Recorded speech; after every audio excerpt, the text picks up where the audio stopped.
बसे हा चढ़ला शिव शंकर उमा के दुआरी लाहे।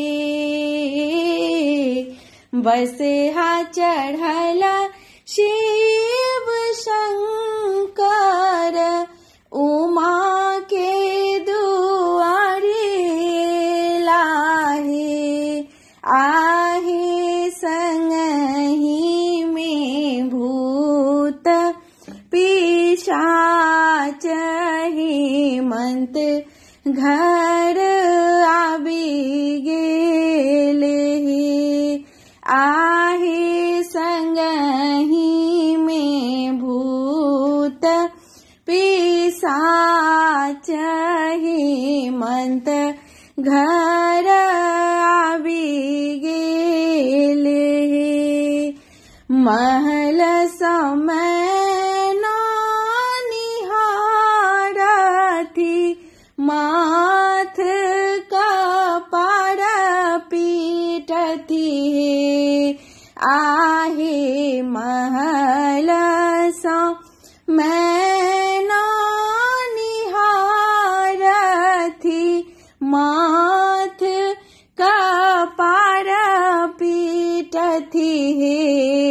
आहे नारद कते दुख देल की जोगी बड़ा हेरल हे।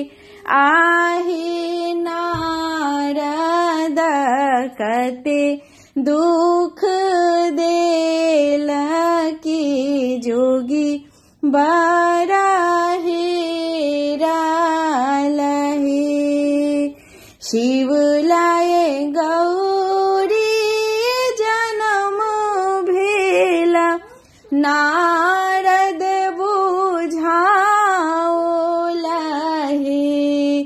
आहे शिव लाए गौरी जन्म भेला नारद बुझाओल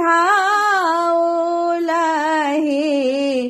आहे अरछि परछि बरयानु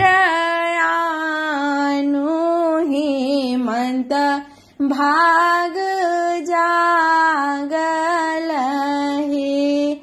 आहे अरछि परछि बरयानु